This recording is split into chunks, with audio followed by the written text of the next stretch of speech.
Dans l'épisode de Demain nous appartient du mardi 14 février 2023, Charlie, Clémence Lasala, passe voir Alain Lehaut pour le convaincre d'accepter de parler à François, Emmanuel Moix.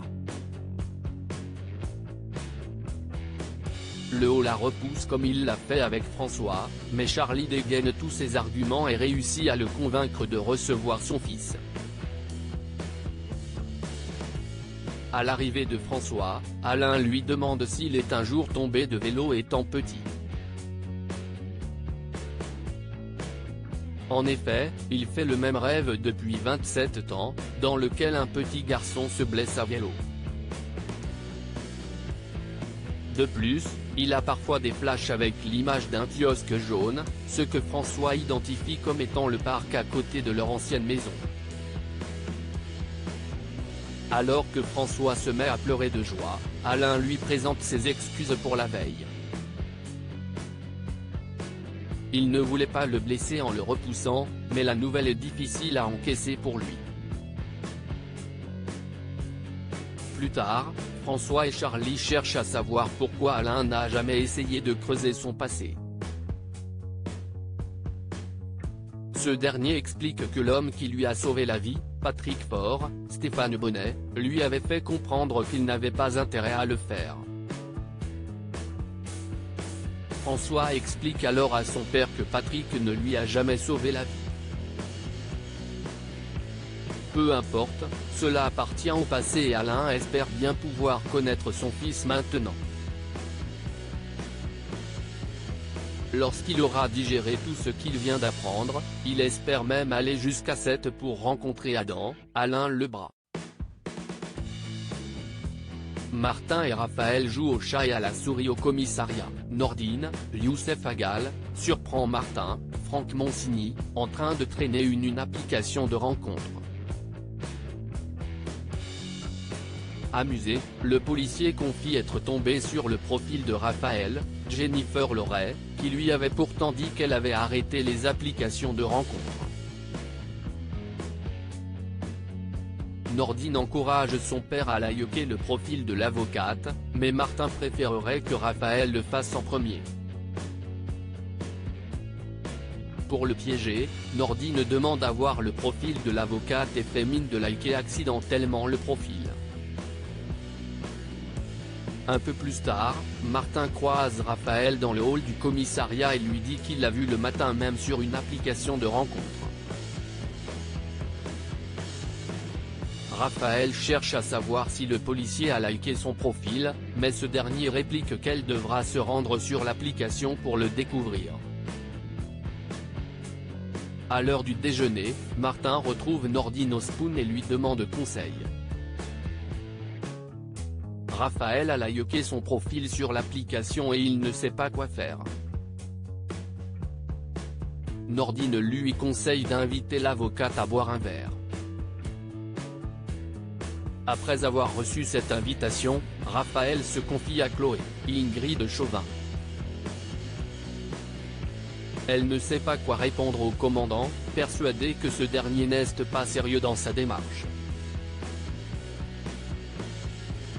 Chloé pense que si Martin l'a invité le soir de la Saint-Valentin, si est qu'il est on ne peut plus sérieux. De plus, elle est persuadée que Raphaël devrait lui donner une chance. En effet, elle-même a une histoire avec Martin et peut lui assurer que si est un bon parti.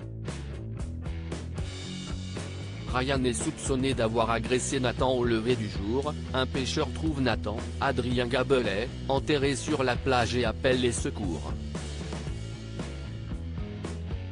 Le jeune homme est hospitalisé en hypothermie très sévère, mais les médecins parviennent à faire remonter sa température.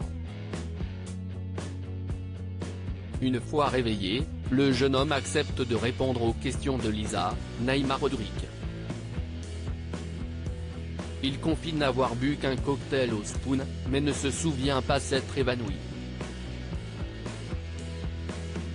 Il se rappelle toutefois s'être réveillé quelques secondes dans un endroit froid, mais il ne pouvait pas bouger et n'a pas vu son agresseur.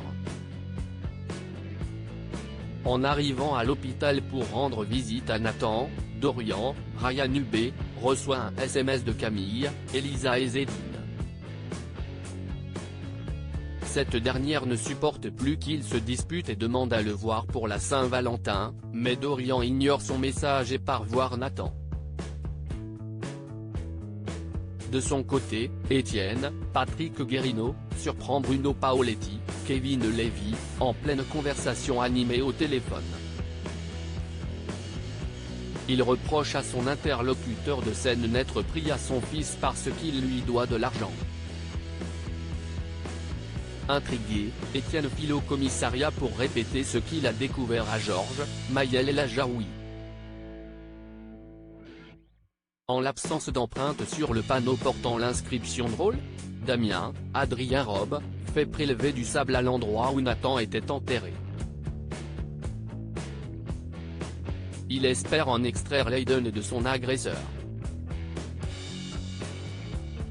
Dans le même temps, les analyses toxicologiques de Nathan confirment que celui-ci a été drogué à l'acépromazine, un sédatif utilisé par les vétérinaires.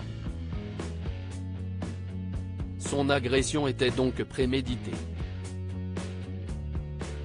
Suite à la déposition d'Étienne, Georges et Lisa prennent Bruno en filature et le voient en venir aux mains avec Victor Brunet, Farouk Bermouga. Emmené au commissariat, Brunet explique que Paoletti devait faire des travaux pour lui. Il lui a accordé une avance de 800 €, mais celui-ci n'a toujours rien commencé. Paoletti accuse Brunet de scène n'être pris à Nathan pour lui faire payer son retard, mais absolument rien ne prouve la culpabilité de Brunet, qui était chez lui avec Timothée, Grégoire Champion, le soir de l'agression de Nathan. L'homme d'affaires est donc relâché. À l'hôpital, Nathan reçoit la visite de Bruno et Julie, Lou Noéry. Soudain, il se souvient s'être disputé avec Ryan, Sacha Birdie, au lycée, peu avant son agression, et se demande si celui-ci n'aurait pas quelque chose à voir avec ce qui lui est arrivé. Il informe aussitôt Georges de ses suppositions. En fin de journée, Lisa va interroger Ryan à la sortie du lycée. Incertain, celui-ci prétend qu'il se trouvait sur les quais, seul, le soir de l'agression de Nathan.